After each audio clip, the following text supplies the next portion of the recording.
एक बुजुर्ग अपनी दुकान पर रोज की तरह बैठा है। 1995 से चल रही दुकान रोजी रोटी का जरिया। अचानक एक युवक आता है, कहता है आज मंगलवार है, मीट की दुकान बंद करो वरना आग लगा दूंगा। और दूसरी तरफ एक मजदूर खुले मैदान में नमाज पढ़ रहा है। न मंदिर के अंदर गया, न किसी को रोका, न किसी से झगड़ा किया, लेकिन उसे लात भूतों से पीटा जाता है। धार्मिक नारे लगाने के लिए मजबूर किया जाता है। सवाल है, क्या इस देश में अब मुसलमान होना भी जुर्म बन गया है? आदाब, मैं आगा खुर्शीद खान। दिल्ली से सटे गाजियाबाद के केला भट्टा इलाके में 1995 से चल रही बाबू मुगलई नाम की दुकान। रोज की तरह मीट की बिक्री हो रही थी।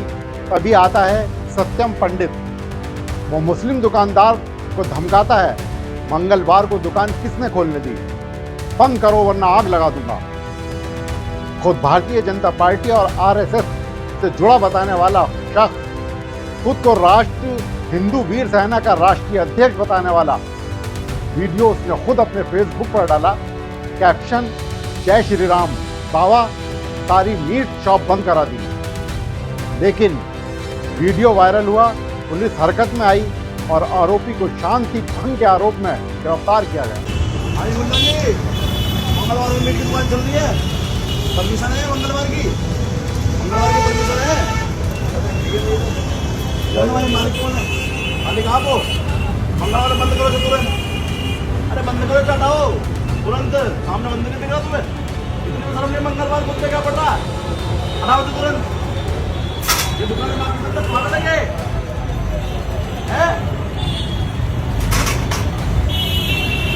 दुकान है, खुलने जाए आजकल मंगल के दिन। ये दुकानें खोलते हैं मंगल के दिन, ये दुकान की खोलते हैं मंगल के दिन। ये बंद कराएगा? अच्छा, समझ में नहीं आ रही क्या? मीट बनवाओ सारे ही, सारा बनवा दो 1 मिनट में। हटवा तुरंत, हटवाई से तुरंत बंद कर जाए। बंद करो ना चाचा,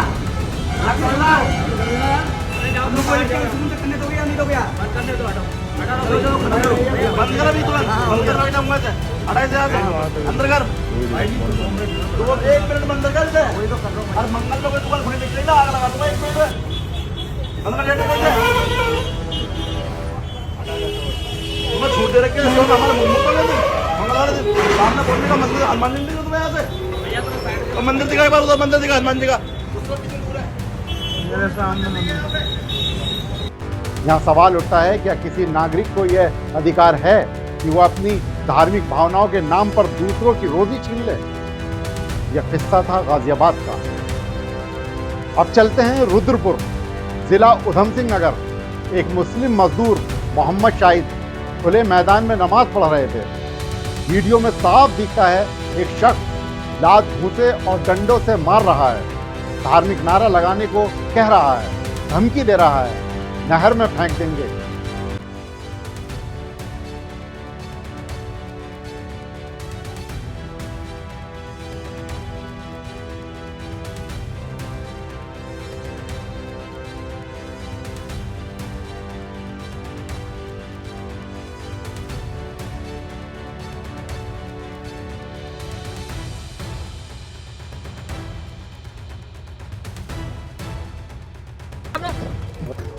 नाम बता, तेरा नाम क्या है? नाम साइड है मेरा। है साइड नाम। कहाँ रहता है? यहीं रहता हूँ दिसंबर में। रेशमबाड़ी में? जहाँ है तू? नमाज तेरी अरे मेरी ब्राह्मण की जमीन में तू नमाज कैसे पढ़ रहा है? मेरे के सामने कैसे पढ़ रहा है नमाज?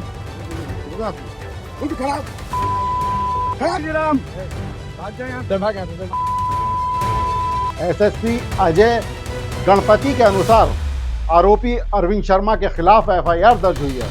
लेकिन सवाल फिर वही, क्या अब नमाज पढ़ना भी अपराध है?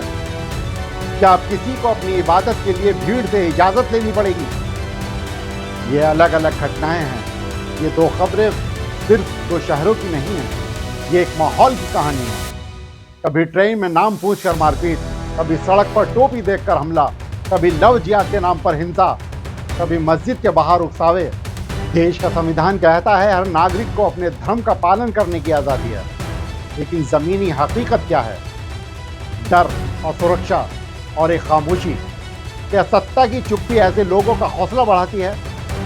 क्या ये वही भारत है, हमारा मुल्क, जिसे गंगा जमनी तहजीब का देश कहा गया, जहां मंदिर की घंटी और आजान की आवाज एक साथ गूंजती थी? क्या हम उस राह से भटक रहे हैं? क्या हमें नफरत फैलाने वाले कट्टर चेहरों की जरूरत है? इस मुल्क को चाहिए मोहम्मद दीपक जैसे लोग, वो लोग जो नाम से पहले इंसानियत देखते हैं, जो मंदिर के बाहर जूते भी संभालते हैं और मस्जिद के बाहर पानी भी पिलाते हैं।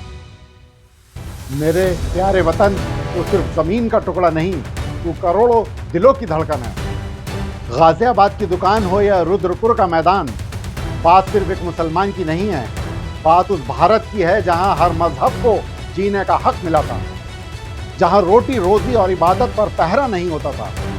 अगर आज किसी की दुकान उसके धर्म की वजह से बंद कराई जा रही है, अगर आज किसी को नमाज पढ़ने पर पीटा जा रहा है, तो कल ये आग किसी और के दरवाजे तक भी पहुंच सकती है। नफरत कभी एक घर में कैद नहीं रहती, वो पूरे मोहल्ले को जला देती है, पूरे शहर को जला देती है। हम इस देश को डर के साए में नहीं, भरोसे की रोशनी में देखना चाहते हैं। हमें तुम और हम नहीं चाहिए, हमें हम सब चाहिए। यह मुल्क मोहम्मद और दीपक दोनों का है। यह मुल्क मंदिर की घंटी का भी है और अजान की आवाज़ का भी है। अगर एक आवाज़ दबेगी तो भारत की आत्मा अधूरी रह जाएगी। और अब बात हुकूमत से। सरकार का काम सिर्फ बयान देना नहीं, भरोसा देना होता है। कानून सिर्फ किताबों में नहीं, सड़कों पर दिखना चाहिए। जब कोई खुलेआम धमकी देता है, जब कोई इबादत कर रहे इंसान को पीटता है, तो ये सिर्फ एक FIR का मामला नहीं, ये देश के संविधान की परीक्षा है। सरकार को तय करना होगा, क्या भीड़ कानून से ऊपर है या इस देश में अभी भी संविधान सर्वोपरि है। हम मांग करते हैं कि ऐसी हर घटना पर सख्त, निष्पक्ष और उदाहरण पेश करने वाली कार्रवाई हो, क्योंकि अगर इंसाफ में देरी होगी तो भरोसा कमज़ोर होगा, और जब भरोसा टूटता है तो देश कमज़ोर होता है। आइए हम नफरत की इस आंधी में मोहब्बत का दिया जलाएं। हम अपने बच्चों को डर नहीं, इंसानियत की विरासत दें। हम ऐसा भारत बनाएं जहां किसी से ये ना पूछा जाए तुम कौन से धर्म के हो, बल्कि ये पूछा जाए तुम्हें किसी मदद की ज़रूरत है क्या।